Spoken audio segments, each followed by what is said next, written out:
Mary പ്രോഗ്രാമിലേക്ക് എല്ലാ പ്രേക്ഷകർക്കും സ്നേഹപൂർവ്വം സ്വാഗതം.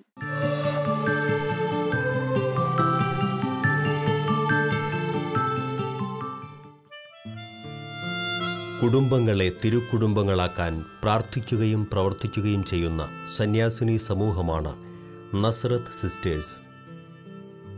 മാനസിക തകരാറുകൾ മൂലം ക്ലേശിക്കുന്നവർക്ക് സാന്ത്വനവും ചികിത്സയും നൽകി അവരെ സാധാരണ ജീവിതത്തിലേക്ക് കൈപിടിച്ച് നടത്തുന്ന ഒരു നസ്രത്ത് സന്യാസിനിയെ പരിചയപ്പെടാം മർത്ത ആൻഡ് മേരിയിലൂടെ.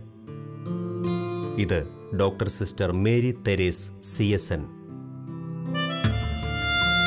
അങ്കമാലി ചെമ്പന്നൂരിൽ കുഞ്ഞുവർക്കി ആലീസ് ദമ്പതികളുടെ 6 മക്കളിൽ ഒരാളായി ജനനം. പ്രാഥമിക വിദ്യാഭ്യാസം പൂർത്തിയാക്കിയതിനു ശേഷം ദൈവനിയോഗത്തിന് സ്വയം സമർപ്പിച്ച് സന്യാസ ജീവിതം തിരഞ്ഞെടുത്തു. ഇപ്പോൾ അങ്കമാലി എടക്കുന്ന സ്റ്റെല്ല മേരീസ് ആശുപത്രിയിൽ സൈക്യാട്രിസ്റ്റായി സേവനം ചെയ്യുന്നു.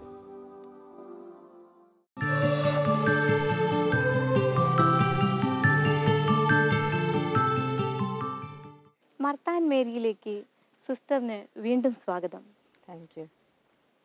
കഴിഞ്ഞ എപ്പിസോഡിൽ സിസ്റ്ററിൻ്റെ സന്യാസ ജീവിതത്തെക്കുറിച്ചും MBBS പഠനത്തെക്കുറിച്ചുമെല്ലാമാണ് കണ്ടത്. ഇന്ന് നമുക്ക് സിസ്റ്ററിൻ്റെ സൈക്യാട്രിയിലേക്കുള്ള കടന്നുവരവിനെക്കുറിച്ചും സൈക്യാട്രി രംഗത്ത് സിസ്റ്റേഴ്സിനുള്ള പ്രാധാന്യത്തെക്കുറിച്ചൊക്കെ ഒന്ന് പറയാം. സൈക്യാട്രിയിലേക്കുള്ള കടന്നുവരവെന്ന് പറഞ്ഞാൽ MBBS പഠനം കഴിഞ്ഞു, ബോണ്ട് കഴിഞ്ഞു. അത് കഴിഞ്ഞ് പിന്നെ നമ്മൾ PGക്ക് അപ്ലൈ ചെയ്യണമല്ലോ, അതായത് സ്പെഷ്യലൈസ് ചെയ്യണം. അപ്പോൾ അതിനുവേണ്ടി സൈക്യാട്രി തിരഞ്ഞെടുക്കണം എന്നത് എനിക്കൊരു അണ്ടർസ്റ്റാൻഡിങ് ഉണ്ടായിരുന്നു. എങ്കിൽ തന്നെയും സർജറി എടുക്കാനോ അങ്ങനെ എന്തെങ്കിലും സാധിച്ചാൽ ഇനി സർജറി കിട്ടിയാൽ അത് പഠിക്കാം എന്നൊക്കെ എൻ്റെ മനസ്സിലുണ്ടായിരുന്നു. പക്ഷേ സൈക്യാട്രിയാണ് ഞങ്ങളുടെ കുടുംബ പ്രേക്ഷിത മേഖലയിൽ കൂടുതൽ പ്രയോജനമാകുക എന്ന് എനിക്ക് എൻ്റെ അധികാരികൾ വഴിയും അതുപോലെ 40 ഡേയ്സ് ധ്യാനത്തിലൂടെയും തമ്പുരാൻ അതാണ് എന്നിൽ നിന്ന് ആഗ്രഹിക്കുന്നതെന്ന് മനസ്സിലായി. അപ്പം ഞാൻ സൈക്യാട്രിയിൽ പഠിക്കാമെന്ന് തന്നെ അങ്ങനെ തീരുമാനിച്ചു. സൈക്യാട്രി രംഗത്തെ ഇഷ്ടപ്പെടാൻ തുടങ്ങി. അങ്ങനെ സൈക്യാട്രിയിലേക്ക് പഠനത്തിന് വേണ്ടി വന്നു. ഫാദർ മുള്ളേഴ്സിലാണ് ഞാൻ സൈക്യാട്രി പഠിച്ചത്. ആദ്യം 2007 പഠിക്കാൻ വേണ്ടി പോയെങ്കിലും എനിക്ക് സീറ്റ് കിട്ടിയില്ല. അവർ കിട്ടും എന്നൊക്കെ പറഞ്ഞ് നമ്മൾ കുറച്ച് നാൾ അവിടെ നിന്നു. പിന്നെ അത് കഴിഞ്ഞ് നമ്മൾ 1 വർഷത്തെ പ്രാക്ടീസ് കഴിഞ്ഞ് നമ്മൾ തിരിച്ചു പോന്നു. പ്രാക്ടീസ് കഴിഞ്ഞ് തിരിച്ചു വന്നു കഴിഞ്ഞ് പൈസമ്മയെ പിന്നെയും സഹായിച്ചുകൊണ്ടിരുന്നു. അപ്പോൾ പൈസമ്മയ്ക്ക് ഭയങ്കര സന്തോഷമായി. അപ്പോൾ എന്തായാലും സൈക്യാട്രി തന്നെ പഠിക്കണം എന്നുള്ളൊരാഗ്രഹം പിന്നെയും കൂടി വന്നു. അപ്പോൾ സൈക്യാട്രിയിലേക്ക് വീണ്ടും നമ്മൾ പരീക്ഷ എഴുതി. പക്ഷേ പരീക്ഷ എഴുതി നമുക്കത് അവസാനം കിട്ടുവാണ്. അങ്ങനെ കിട്ടി. ഫാദർ മുള്ളേഴ്സിൽ തന്നെ കിട്ടി. ഫാദർ മുള്ളേഴ്സിൽ പഠിച്ചു. അപ്പോൾ സൈക്യാട്രിയിൽ നമ്മൾ പഠിക്കുമ്പോൾ നമുക്ക് താത്വികമായ പഠനത്തോടൊപ്പം തന്നെ പ്രാക്ടിക്കൽ എക്സ്പീരിയൻസും നമുക്കുണ്ട്. അപ്പോൾ അവിടെ നമ്മൾക്ക് വളരെ നമ്മളെ സഹായിച്ച കുറേ ടീച്ചേഴ്സൊക്കെ ഉണ്ട്, പ്രൊഫസേഴ്സുണ്ട്. അവരൊക്കെ നമുക്ക് എങ്ങനെയാണെന്നുള്ളത് പറഞ്ഞു തരും. പിന്നെ നമുക്കറിയാം നമ്മൾ എന്താ ലക്ഷ്യം വെക്കുന്നതെന്നുള്ളത്. നമ്മൾ കുടുംബത്തെ ലക്ഷ്യം വെച്ചാണല്ലോ നമ്മുടെ സൈക്യാട്രി പഠനം തന്നെ. അപ്പോൾ ഒരു കുടുംബത്തിൽ ഈ ഒരു മാനസിക രോഗി ഉണ്ടാകുമ്പോൾ തന്നെ ഉണ്ടാകുന്ന ഒരു ക്ഷതമുണ്ടല്ലോ, ഒരു മുറിവാണത്. അപ്പോൾ ആ മുറിവിൻ്റെ അതുകൊണ്ടുണ്ടാകുന്ന പ്രത്യാഘാതങ്ങളെയൊക്കെ കുറിച്ച് നമ്മൾ പഠനകാലത്ത് തന്നെ അത് മനസ്സിലാക്കിയായിരുന്നു.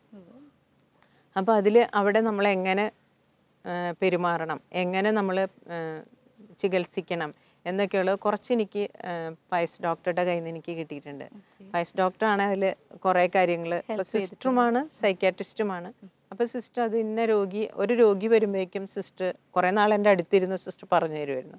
അപ്പോൾ സിസ്റ്റർ പറഞ്ഞു തരും, ഇന്ന രോഗി, ഇയാളുടെ വീട്ടിൽ ഇത്ര ആളുകൾ ഇന്ന സ്ഥലത്തുനിന്ന് വരുന്നു, ഇതാണ് രോഗം, ഈ മരുന്നുകളൊക്കെയാണ് ഇയാൾക്ക് കൊടുക്കുന്നത്, ഇത് മാറ്റിക്കൊടുത്ത് നോക്കിയിട്ടുണ്ട്, അല്ലെങ്കിൽ ഇന്ന മരുന്നിന് ഇന്ന റിയാക്ഷനുണ്ട്, അങ്ങനെ എല്ലാം നമുക്ക് സിസ്റ്റർ പറഞ്ഞു തരുമായിരുന്നു ആദ്യത്തെ കുറച്ച് നാളുകളിൽ.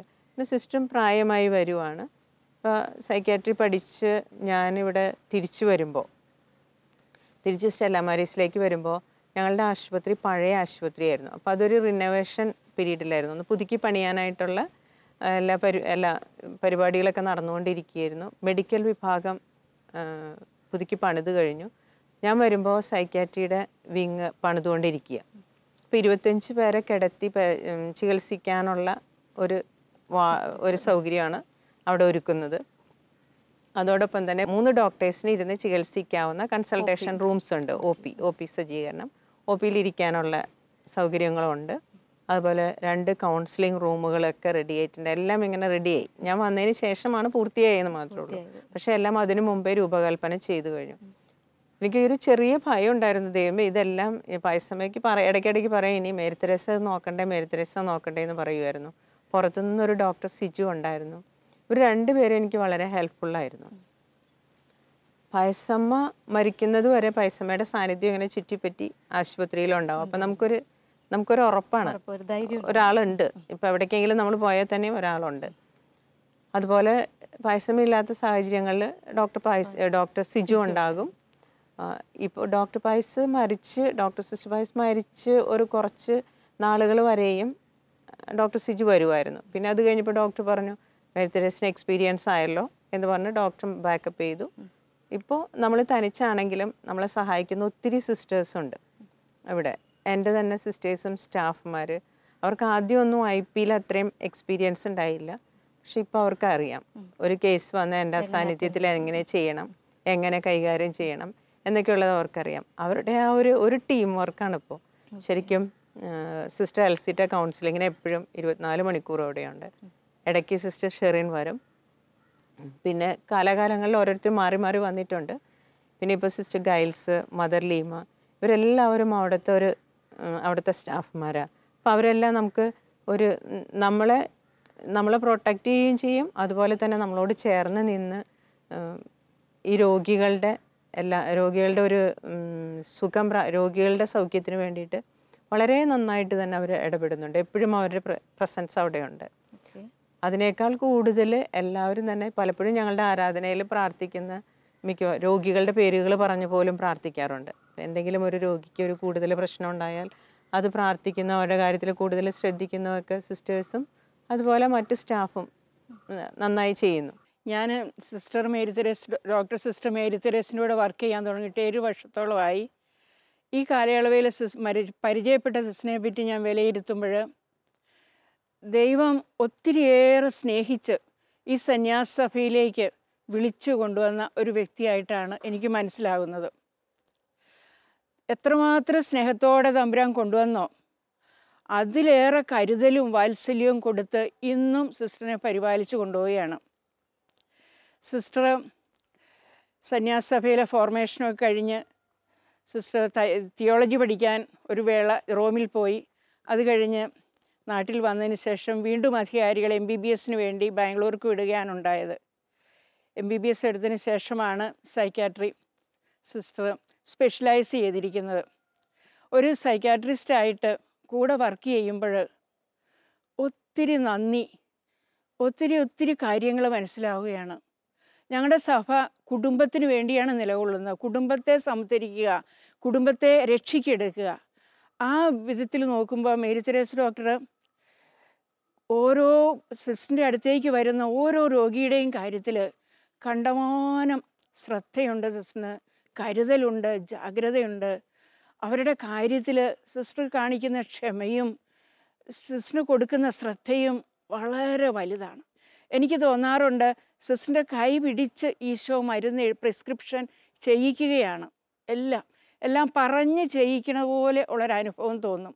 അതുപോലെ രോഗികൾ സൗഖ്യപ്പെടുന്നതിനും ഒത്തിരി അത്ഭുതങ്ങളാണ് ഞാൻ ഈ 7 വർഷവും കണ്ടിരിക്കുന്നത്. ഓരോ രോഗിക്ക് വേണ്ടിയും മേരി തെരേസ ഡോക്ടർ കണ്ടമാനം പ്രാർത്ഥിക്കുന്ന ഒരനുഭവം എനിക്കുണ്ട്. അവരെ ഈശോയ്ക്ക് കൊടുത്ത് ഈശോയുടെ കൈകളിൽ സമർപ്പിച്ച് കർത്താവിൽ നിന്ന് സൗഖ്യം അവർക്ക് വാങ്ങിക്കൊടുക്കാനുള്ള വലിയ ശ്രദ്ധയും വലിയ അതിനുവേണ്ടി പുള്ളി ഒത്തിരി ശ്രമിക്കുന്ന ഒരു ഇതാണ് എനിക്ക് മനസ്സിലായിരിക്കുന്നത്.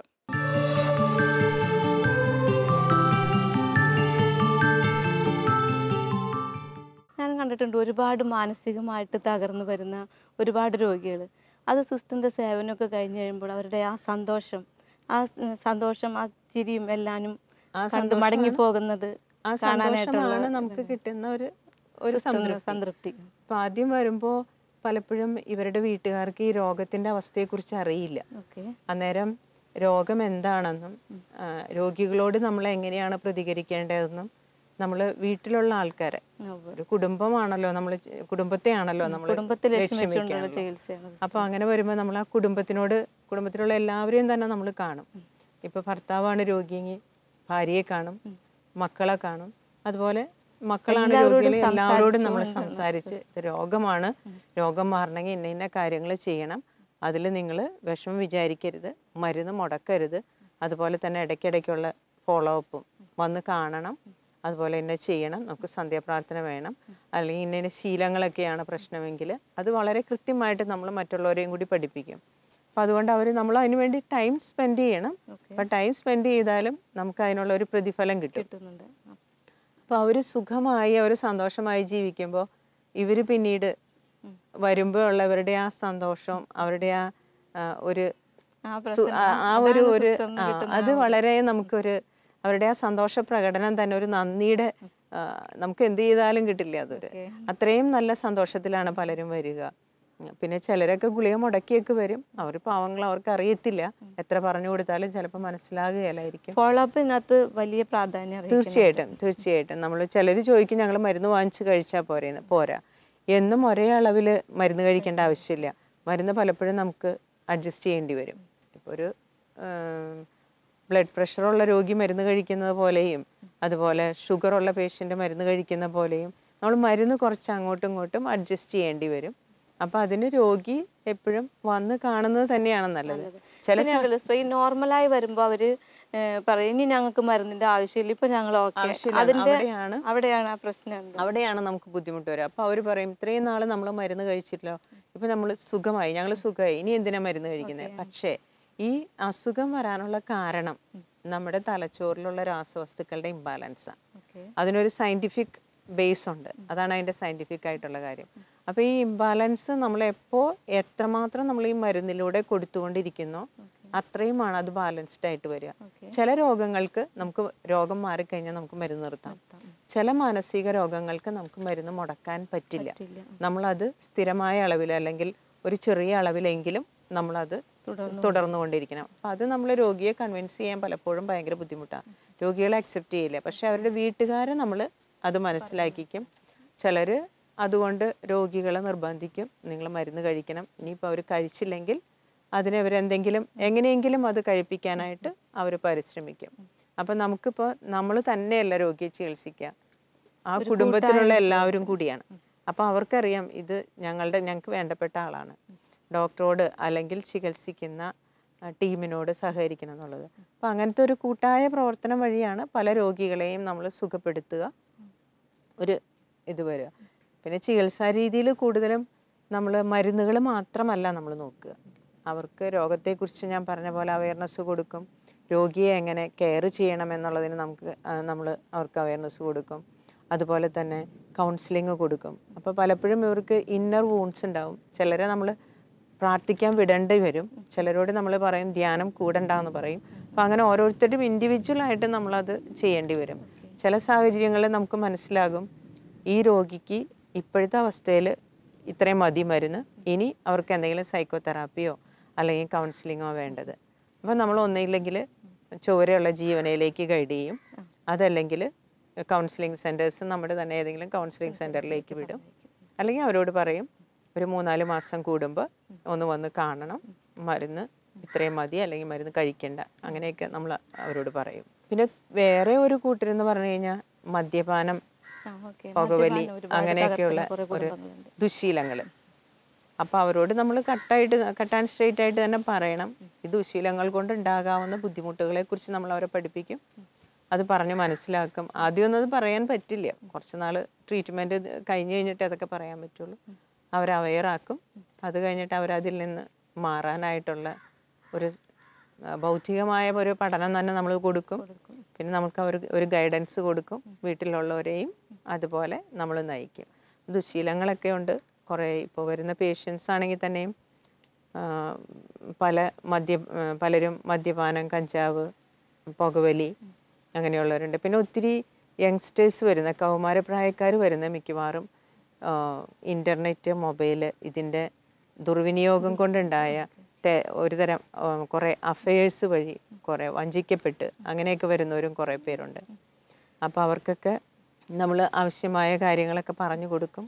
ചിലർക്ക് നമ്മൾ മരുന്ന് കൊടുക്കേണ്ടതായിട്ട് വരും, ചിലർക്ക് നമ്മൾ അഡ്മിറ്റ് ചെയ്ത് കൗൺസിലിംഗ് കൊടുക്കേണ്ടി വരും. അപ്പോൾ അങ്ങനത്തെയൊക്കെ നമ്മൾ ചെയ്യേണ്ടി വരുന്നുണ്ട്. പിന്നീടുള്ള വേറൊരു ഗ്രൂപ്പ് ഇപ്പോൾ പ്രായമായിട്ട് വരുന്ന രോഗങ്ങളാണ്. വയസ്സായവർക്ക് കാണുന്ന ഒരു ജീറിയാട്രിക് സൈക്കോസിസ് എന്ന് വേണമെങ്കിൽ അതിനെ പറയാം. പ്രായമാകുമ്പോൾ പലർക്കും അവരുടെ സ്വഭാവങ്ങളിൽ മാറ്റം വരും. അപ്പോൾ ആ സ്വഭാവ മാറ്റത്തിൽ ചിലപ്പോൾ നമ്മൾ മരുന്ന് കൊടുക്കേണ്ടതായിട്ട് വരും. ഉറക്കക്കുറവ് വരും, ചിലർ വയലൻ്റ് ആകും, ചിലർക്ക് പ്രത്യേക അനുഭവങ്ങളുണ്ടാവും. അപ്പോൾ അങ്ങനെയുള്ളവർക്കൊക്കെ നമ്മൾ ട്രീറ്റ്മെൻറ്റ് കൊടുക്കേണ്ടി വരും. ഓക്കെ, വൈദ്യ ശുശ്രൂഷ രംഗത്ത് സിസ്റ്ററിനെ സഹായിക്കുന്ന മറ്റ് സിസ്റ്റേഴ്സ് ആരൊക്കെയാണ്? അവരുടെ പ്രവർത്തനങ്ങളെ കുറിച്ചൊക്കെ ഒന്ന് പറയാമോ?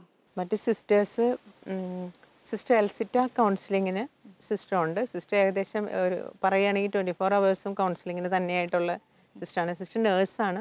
വർഷങ്ങളായിട്ട് സിസ്റ്റർ പയസ് ഡോക്ടറിൻ്റെ കാലം മുതലേ കൗൺസിലിംഗ് നടത്തുന്നതാണ്. അപ്പോൾ എപ്പോഴും നമ്മുടെ റൈറ്റ് ഹാൻഡായിട്ട് എപ്പോഴും സിസ്റ്റർ അവിടെ ഉണ്ട്. ഞാൻ എവിടെയെങ്കിലും പോയാൽ തന്നെയും സിസ്റ്ററിനോട് പറഞ്ഞ സിസ്റ്ററിന് ഒരുവിധം കാര്യങ്ങളൊക്കെ അറിയാം. അപ്പോൾ സിസ്റ്റർ രോഗിയെ കണ്ട് അനുഭവങ്ങളിലൂടെ പഠിച്ചിട്ടുണ്ട്. അപ്പോൾ രോഗിയെ കണ്ട് സിസ്റ്റർ നമ്മളോട് പറയും, ഇന്നൊരു രോഗി വന്നിട്ടുണ്ട്, ഇന്നൊരു ഇതാണ്, എന്താ ചെയ്യേണ്ടത്. അതുകൊണ്ട് അതൊരു എളുപ്പമുണ്ട്. സിസ്റ്റർ അങ്ങനെ അത്രയും എക്സ്പീരിയൻസ്ഡ് ആയതുകൊണ്ട്. പിന്നെ ഇപ്പോൾ നഴ്സിംഗ് രംഗത്തുമായിട്ടുള്ളത് മദർ ലീമയും സിസ്റ്റർ ഗൈൽസും ആണുള്ളത്. രണ്ടുപേരും അതുപോലെ തന്നെ വളരെ ആത്മാർത്ഥമായിട്ട് അവിടെ ജോലി ചെയ്യുന്നതാണ്. പക്ഷേ ഗൈൽസ് ഈയിടെ അങ്ങ് വന്നിട്ട് കുറച്ച് നാളേ ആയുള്ളൂ. എന്നാലും സിസ്റ്ററും രോഗികളുടെ കാര്യത്തിൽ വളരെ ശ്രദ്ധയാണ്. ഓരോ രോഗിയുടെ കാര്യത്തിലും വളരെ ശ്രദ്ധിച്ചാണ് സിസ്റ്റർ ചെയ്യുന്നത്. അപ്പോൾ അവരുടെ കുടുംബത്തിൻ്റെ കാര്യവും അവർക്ക് വേണ്ടി പ്രാർത്ഥനയും സ്പെഷ്യലും എനിക്ക് തോന്നുന്നത് സിസ്റ്റർ ഒന്നുകിൽ ആശുപത്രിയിൽ അല്ലെങ്കിൽ വേറെ കൂടുതൽ സമയം പള്ളിയിലാണെന്ന് എനിക്ക് തോന്നുന്നു. അവിടെ അവർ താമസിക്കുന്ന സമയത്ത് തന്നെ അവർക്ക് അവിടെ ശുശ്രൂഷിക്കുന്ന കാലഘട്ടത്തിൽ അവർക്ക് കുറെ ട്രെയിനിങ്ങുകളൊക്കെ കളികളിലും കൊടുക്കാറുണ്ട്. കാരണം അവർ പലരും അവരുടെ രോഗാവസ്ഥയിൽ അവർ ഇൻട്രാക്ട് ചെയ്യാൻ ഇഷ്ടപ്പെടാത്ത ആൾക്കാരാണ്. അപ്പോൾ മറ്റുള്ളവരുമായിട്ടൊന്ന് റിലേറ്റ് ചെയ്യാനൊക്കെ ആയിട്ട് അവരുടേതായ ലോകത്തിലേക്ക് ചുരുണ്ടുകൂടുന്നവരാണ്. അപ്പോൾ അവരെയൊക്കെ നമ്മൾ പുറത്ത് വരുത്താൻ വേണ്ടിയിട്ടാണ് ഇടയ്ക്കിടയ്ക്ക് ആരുടെയെങ്കിലും ബർത്ത്ഡേ അല്ലെങ്കിൽ വെഡിങ് ആനിവേഴ്സറി, അവരുടെ തന്നെ രോഗികളുടെ തന്നെ ബർത്ത്ഡേ, വെഡിങ് ആനിവേഴ്സറി അല്ലെങ്കിൽ എന്തെങ്കിലും സ്പെഷ്യൽ ഇത് വരുമ്പോൾ അത് നമ്മൾ ആഘോഷിക്കും. അപ്പോൾ ആ വാർഡിൽ കിടക്കുന്ന എല്ലാവരും കൂടി അത് വളരെ കാര്യമായിട്ട് അങ്ങനെ ആഘോഷിക്കാറുണ്ട്. വൈദ്യ ശുശ്രൂഷ രംഗവും പ്രാർത്ഥനാ ജീവിതവും സിസ്റ്റർ എങ്ങനെയാണ് ഒരുമിച്ച് മുന്നോട്ട് കൊണ്ടുപോകുന്നത്? സിസ്റ്ററിന് അതിൽ ആ പ്രാർത്ഥനയുടെ പ്രാധാന്യത്തെക്കുറിച്ചൊന്ന് പറയാമോ? ഏറ്റവും കൂടുതൽ പ്രാർത്ഥിക്കുക വിശുദ്ധ ബലിയിലാണ്. വിശുദ്ധ ബലിയാണ് ഒരു വലിയൊരു ശക്തി. വിശുദ്ധ ബലി കഴിഞ്ഞാൽ പിന്നെ എനിക്ക് തോന്നുന്നത് ഞാൻ ഒരു ദിവസം തുടങ്ങുന്നത് വിശുദ്ധ ബലിയിൽ. പിന്നെ അത് കഴിഞ്ഞാൽ പിന്നെ ഞാൻ ഈശോയെ ഏറ്റവും ഉള്ളു തുറന്ന് വിളിക്കുന്നത്, ഓരോ രോഗിയും വന്ന് എന്നോട് സംസാരിക്കുമല്ലോ, സംസാരിച്ച് കഴിഞ്ഞിട്ട് രോഗിക്ക് മരുന്ന് എഴുതണ്ടേ, രോഗിക്ക് മരുന്ന് എഴുതണ്ടപ്പോൾ രോഗിയുടെ മരുന്ന് എഴുതണേലും മുമ്പ് ഞാൻ ഈശോയോട് ചോദിക്കും, ഈശോയെ ഇതെന്താ ഞാൻ എഴുതുക, എന്താ ഈ രോഗിക്ക് എന്ത് മരുന്ന് കൊടുത്താലാ സുഖാവുക. അപ്പോൾ ഈശോയോട് ചോദിക്കാണ്ട് ഒരു രോഗീനെ നോക്കിയിട്ടുണ്ടോ, ആ രോഗി കൊളായിട്ടുണ്ട്. അല്ലെങ്കിൽ ഈശോയോട് ചോദിച്ച് ഈശോ പറയുന്ന പോലെ ഞാൻ ചെയ്തിരിക്കുമ്പോൾ എപ്പോഴും ഞാൻ പ്രതീക്ഷിക്കുന്നതിനേക്കാൾ വേഗം രോഗി സുഖപ്പെടുന്നതും ഞാൻ കണ്ടിട്ടുണ്ട്. അപ്പോൾ ഈശോയുടെ ശരിക്കും ഒരു റിയൽ സാന്നിധ്യം എനിക്ക് അനുഭവപ്പെടാറുണ്ട്. പിന്നെ അതുപോലെ തന്നെ ഈ രോഗികളുടെ വേദനകൾ, രോഗികളുടെ അവസ്ഥകളൊക്കെ കാണുമ്പോൾ നമ്മൾ ഓട്ടോമാറ്റിക്കലി നമ്മൾ പള്ളിയിൽ പോയി ഇരിക്കാൻ നമുക്ക് സമയം കിട്ടിയില്ലെങ്കിൽ പോലും നമ്മൾ ഇവരോട് മിങ്കിൾ ചെയ്യുന്ന സമയത്തും ഒ പിയിലിരിക്കുന്ന സമയത്തും അല്ലെങ്കിൽ നമ്മൾ യാത്ര ചെയ്യുന്ന സമയത്തുമൊക്കെ നമ്മൾ ഒരുപാട് ഇവരുടെ കാര്യം പറഞ്ഞ് എപ്പോഴും ഈശോയുടെ ഒരു നിരന്തരമായൊരു സമ്പർക്കമാണ്. അപ്പം നമുക്ക് ഈശോയുടെ നിരന്തരം നമ്മൾ ചോദിക്കുക, ഈശോ ഇതെന്താ ഈ സ്റ്റീഫൻ ഇങ്ങനെ കാണിക്കുന്നത്, ഇപ്പം ഇത്രയും ദിവസമായല്ലോ, എന്നിട്ട് എന്താ ഇവൻ സുഖാവത്തെ, ഇനി ഞാൻ ഈ മരുന്ന് മാറ്റി കൊടുക്കണോ, അല്ലെങ്കിൽ ഇതെന്താണ്. അപ്പോൾ അതെപ്പോഴും ഈശോയോട് നമുക്കൊരു കരുതലുണ്ട്. ഈ രോഗിയുടെ കാര്യം നമ്മളെക്കാളും കൂടുതൽ കരുതലാണ് ഈശോയ്ക്ക്. അപ്പോൾ ഈശോ എന്തായാലും അത് പറഞ്ഞു തരും. അങ്ങനത്തെ ഒരു ഇത്. പിന്നെ എനിക്ക് തോന്നുന്നത് വലിയൊരു എനിക്കൊരു ആശ്വാസമായിട്ട് തോന്നുന്നത് രോഗികൾ പെട്ടെന്ന് സുഖപ്പെടുന്നതിൻ്റെ ഒരു കാരണം ഞങ്ങളുടെ ആശുപത്രി, ഞങ്ങളുടെ ചാപ്പലും ഒരേ മേൽക്കുരയ്ക്ക് താഴെയാണ്. അപ്പോൾ ഒരേ മേൽക്കുരയ്ക്ക് താഴെ താമസിക്കുമ്പോൾ ഈശോയ്ക്ക് തൻ്റെ കൂടെ താമസിക്കുന്നവരെ സുഖപ്പെടുത്താതിരിക്കാൻ പറ്റില്ലല്ലോ. ഞാൻ ഇടയ്ക്ക് ഈശോയോട് പറയാറുണ്ട്, ഈശോയെ നിൻ്റെ കൂടെയായിട്ട് അവർ താമസിക്കണ, വേഗം സുഖപ്പെടുത്തിക്കോ. അപ്പം അങ്ങനെ ഒരു സ്പെഷ്യൽ സാന്നിധ്യം എനിക്ക് എപ്പോഴും ഈശോയുടെ ഫീൽ ചെയ്യാറുണ്ട്. എപ്പോഴും ഈശോയുടെ അങ്ങനെ ഒരു നിരന്തരമായൊരു സമ്പർക്കവും അതുപോലെ എപ്പോഴെങ്കിലും നമ്മൾ ഉള്ളു തുറന്ന് വിളിക്കുന്ന സമയത്ത് പള്ളിയിലിരുന്ന് ഒരു 10 മിനിറ്റ് കിട്ടിയുള്ളൂ എങ്കിലും 10 മിനിറ്റ് നമ്മളിപ്പോൾ വിഷമിച്ച് വന്ന് ഒന്ന് ഈശോയോട് ചോദിച്ചു കഴിഞ്ഞാൽ ഉറപ്പായിട്ടും നമുക്ക് വചനത്തിലൂടെ ഈശോ നമ്മളോട് സംഭാഷിക്കും. അതല്ലെങ്കിൽ നമുക്ക് ഉള്ളിൽ തന്നെയാണെങ്കിൽ നമുക്കൊരു പ്രചോദനത്തിലൂടെ അല്ലെങ്കിൽ മറ്റുള്ളവരിൽ വളരെ കൃത്യമായിട്ട് തന്നെ സംസാരിക്കുന്നത് എനിക്ക് അനുഭവപ്പെടാറുണ്ട്. അങ്ങനെയാണ് മുന്നോട്ട് പോകാൻ പറ്റുക. അതുപോലെ തന്നെ എൻ്റെ സിസ്റ്റേഴ്സിൻ്റെ ഒരു കരുതൽ എന്നെക്കുറിച്ച് പലർക്കും ഒരു ചിന്തയാണ്, ദൈവമേ അത് കഠിനാധ്വാനം ചെയ്യാണ്, അത് ഒത്തിരി കഷ്ടപ്പെടുവാണ്. അപ്പോൾ അതുകൊണ്ട് അതിന് വളരെ ശ്രദ്ധയോടുകൂടി തന്നെയാണ് എൻ്റെ സമൂഹവും എൻ്റെ അധികാരികളും എന്നെ പരിഗണിക്കുന്നതും എന്നെ നോക്കുന്നതും. തീർച്ചയായിട്ടും ഒത്തിരി സഹായിക്കുന്നുണ്ട്. അതുപോലെ എനിക്ക് ഇഷ്ടമാണ് ഈ ചെടികളൊക്കെ. അപ്പോൾ ഇവർ രോഗികളെ പരിചരിക്കാത്ത സമയത്ത് ഇടയ്ക്ക് പോയിട്ട് ചെടികൾ നോക്കി, അപ്പോൾ അതിൽ നിന്ന് ഒരു പൂ വിരിഞ്ഞു. അപ്പോൾ ഈശോയോട് പറയും, ഈശോ ഇതേ എൻ്റെ ഈ ഓർക്കിഡിൽ ഇന്ന പൂ വിരിഞ്ഞു കേട്ടോ, നല്ല രസമുണ്ട്, നാളെ നിനക്ക് ഇത് വെട്ടിത്തരാം കേട്ടോ. അത് മനസ്സിനൊരു സന്തോഷം. ശരിക്കും അങ്ങനെ വളരെ അടുത്തൊരു ബന്ധം പാലിക്കാനായിട്ട് എനിക്ക് സാധിക്കാറുണ്ട്. പലപ്പോഴും ധ്യാനിക്കാൻ പോകണം എന്നൊക്കെ വിചാരിച്ചാലും ഒത്തിരി ധ്യാനങ്ങൾക്ക് പോകാൻ പറ്റാറില്ല. പക്ഷെ ഇങ്ങനെ ഒരു ബന്ധത്തിലൂടെ മുന്നോട്ട് പോകാനായിട്ട് സാധിക്കുന്നുണ്ട്. അതിലെനിക്ക് വലിയ സന്തോഷമുണ്ട്. ഇപ്പോൾ ഒരു സൈക്യാട്രിസ്റ്റായിട്ട് ജോലി ചെയ്യാൻ പറ്റിയതിൽ സംതൃപ്തിയുമുണ്ട്. അതിനേക്കാളുപരി നസ്രത്ത് സിസ്റ്ററായിട്ട് തുടരാൻ പറ്റുന്നതിൽ വലിയ അഭിമാനമുണ്ട്, സന്തോഷമുണ്ട്, അഭിമാനമുണ്ട്. സിസ്റ്ററിൻ്റെ സന്യാസ ജീവിതത്തെക്കുറിച്ചും സേവന രംഗത്തെക്കുറിച്ചും ഞങ്ങളുമായി പങ്കുവച്ചതിന് ഒത്തിരിയേറെ നന്ദിയുണ്ട്. ഇനിയും സിസ്റ്ററിൻ്റെ എല്ലാ കർമ്മരംഗങ്ങളിലും സർവേശ്വരൻ ധാരാളമായി അനുഗ്രഹിക്കട്ടെ എന്ന് പ്രാർത്ഥിക്കുന്നു. ഒത്തിരി നന്ദി.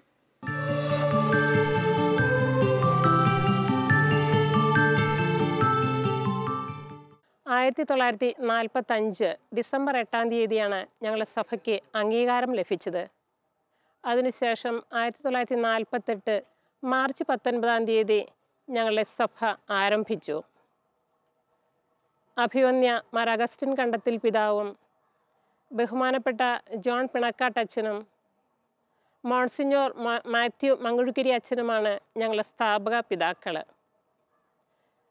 അന്നത്തെ സാഹചര്യത്തിൽ കുടുംബങ്ങളിലെ ഒരുപാട് പ്രശ്നങ്ങൾ, കുടുംബങ്ങളിലെ ദുസ്ഥിതി കണ്ടുകൊണ്ടാണ് ഞങ്ങളുടെ സഭ കുടുംബങ്ങൾക്ക് വേണ്ടി പ്രവർത്തിക്കാനായിട്ടൊരു സഭ തുടങ്ങണമെന്ന് സ്ഥാപക പിതാക്കൾ ആഗ്രഹിച്ചത്. ബഹുമാനപ്പെട്ട വൈദികരുടെയും അഭിവന്യ പിതാവിൻ്റെയും വലിയ ആഗ്രഹമായിരുന്നു കുടുംബങ്ങൾക്ക് വേണ്ടി, സ്ത്രീകൾക്ക് വേണ്ടി പ്രവർത്തിക്കുന്ന ഈ സഭ ആരംഭിക്കണമെന്ന്. അങ്ങനെ ഞങ്ങളുടെ സഭ ആരംഭിച്ചു. കുടുംബങ്ങൾക്ക് വേണ്ടി രക്ഷാകര സ്നേഹം പങ്കുവെച്ച് എല്ലാ വ്യക്തികളെയും കുടുംബങ്ങളെയും രക്ഷയുടെ അനുഭവത്തിലേക്ക് എത്തിക്കുക എന്നുള്ളതാണ് ഞങ്ങളുടെ പ്രത്യേക ദൗത്യം. അതിനായി ഞങ്ങൾ വിവിധ പ്രവർത്തനങ്ങളിൽ ഏർപ്പെടുന്നു. ആദ്യമായി ഒരു ഹോം സയൻസ് കോളേജ് തന്നെ കുടുംബങ്ങളിലെ അമ്മമാരെ വാർത്തെടുക്കുന്നതിന് വേണ്ടി തുടങ്ങിയതാണ്. ആരംഭകാലത്ത് തന്നെ കുടുംബങ്ങളിലെ ക്ലേശങ്ങളും ബുദ്ധിമുട്ടുകളും കുടുംബങ്ങളുടെ ദുസ്ഥിതിയും വിഷമങ്ങളൊക്കെ കണ്ടുകൊണ്ട് ആരും എത്തുപെടാത്ത എടക്കുന്നിൽ ഞങ്ങൾക്ക് വേണ്ടി ഒരു ആശുപത്രിയും അന്ന് ഞങ്ങളെ സ്ഥാപക പിതാക്കൾ ആരംഭിക്കുകയുണ്ടായി. അതിൻ്റെ ബാക്കി എന്നോണമാണ് ഇന്നും കുടുംബങ്ങളിൽ ഭാരമായി തീരുന്ന വ്യക്തികളാണ് മാനസിക രോഗികൾ. പ്രത്യേകിച്ചും അവരെ ശുശ്രൂഷിക്കുവാനായിട്ട് പലരും തയ്യാറാകുന്നില്ല. അതുതന്നെയുമല്ല, അവരിന്ന് കുടുംബങ്ങളിൽ നിന്ന് നിഷ്കാസിതരാകുന്ന ഒരവസ്ഥയാണ് കാണുക. അവരെ ശുശ്രൂഷിക്കുക ഞങ്ങളൊരു ദൗത്യമായി ഏറ്റെടുത്തുകൊണ്ട് തന്നെയാണ് എടക്കുന്നിൽ ഞങ്ങൾ മാനസിക രോഗികൾക്ക് വേണ്ടി തന്നെ ഒരു ആതുരാലയം രൂപപ്പെടുത്തിയത്. സിസ്റ്റർ ഡോക്ടർ മേരി തെരേസ് ഇന്നവിടെ പ്രവർത്തിക്കുന്നു. അവരുടെ ശുശ്രൂഷാ തലം വാസ്തവം പറഞ്ഞാൽ ഡോക്ടർ സിസ്റ്റർ മേരി തെരേസ് റോമിൽ പോയി കുടുംബങ്ങൾ, ഫാമിലി ആൻഡ് മാരേജ് എന്ന കോഴ്സിൽ ഉപരിപഠനം നടത്തിയതിന് ശേഷമാണ് sister doctor Mary Therese medicine പഠിക്കാൻ ചേർന്നത് തന്നെ. ഇങ്ങനെ ഒരു വലിയ ആവശ്യം കണ്ടുകൊണ്ടാണ് സിസ്റ്ററിനെ ഞങ്ങൾ ഈ ആവശ്യത്തിന് വേണ്ടി പഠനത്തിന് അയച്ചത്. ഇന്ന് സിസ്റ്റർ പഠനം പൂർത്തിയാക്കി എടക്കുന്നിലെ സ്റ്റെല്ല മാരീസ് ആശുപത്രിയിൽ വളരെ സ്തുത്യർഹമായ വിധത്തിൽ സേവനം ചെയ്യുന്നുണ്ട്. വിവിധ സ്ഥലങ്ങളിൽ നിന്നും കുടുംബങ്ങളിൽ പലരും അറിയാതെ തന്നെ ചികിത്സ ആഗ്രഹിക്കുന്നവർ, പല പ്രശ്നങ്ങൾ കൊണ്ട് ഇന്ന് കുടുംബങ്ങളിലേക്ക് ഇങ്ങനെയുള്ള വ്യക്തികൾ, മാനസിക രോഗികളുണ്ടായാൽ ഒരുപാട് ക്ലേശവും ബുദ്ധിമുട്ടും കുടുംബങ്ങളിൽ അനുഭവപ്പെടുന്നുണ്ട്. അങ്ങനെയുള്ളവർക്ക് സ്വസ്ഥമായിട്ട് വന്ന് ചികിത്സ തേടാനും സ്വതന്ത്രമായിട്ട് അവർക്ക് കുടുംബങ്ങളിലേക്ക് തിരിച്ചു പോകാനും ഒക്കെയുള്ളൊരു അവസ്ഥ ഉണ്ടാക്കുന്നതിന് വേണ്ടി സിസ്റ്റർ ഡോക്ടർ മേരി തെരേസ് അധ്വാനിക്കുന്നുണ്ട്. കുടുംബങ്ങളിലെ പ്രശ്നങ്ങൾ തീർക്കുന്നതിനും സിസ്റ്റർ വളരെ ശ്രദ്ധിക്കുന്നുണ്ട്. മാനസിക നില തകരാറിലായ ഒരാളുടെ കുടുംബം അനുഭവിക്കുന്ന വേദന വിവരിക്കാനാവാത്തതാണ്. കുടുംബം മുഴുവൻ തകർന്നു പോകുന്ന അവസ്ഥയിൽ നിന്നും അവരെ രക്ഷിച്ചെടുത്ത് സാധാരണ ജീവിതത്തിലേക്ക് കൈപിടിച്ച് നയിക്കുക എന്നത് ഏറെ ശ്രമകരമായ ശുശ്രൂഷയാണ്. നസ്രത്ത് സന്യാസിനി സമൂഹത്തിൻ്റെ ഇത്തരം സേവനങ്ങൾക്ക് നേതൃത്വം നൽകുന്ന ഡോക്ടർ സിസ്റ്റർ മേരി തെരേസിൻ്റെ സേവന മേഖലയിൽ ദൈവത്തിൻ്റെ കരസ്പർശമുണ്ടാകാൻ നമുക്കും മനമുരുകി പ്രാർത്ഥിക്കാം. സാന്ത്വനത്തിൻ്റെയും സമാധാനത്തിൻ്റെയും സാന്നിധ്യമായി ഈ സന്യാസ ജീവിതം സഫലമാകട്ടെയെന്ന് നമുക്കും ആശംസിക്കാം.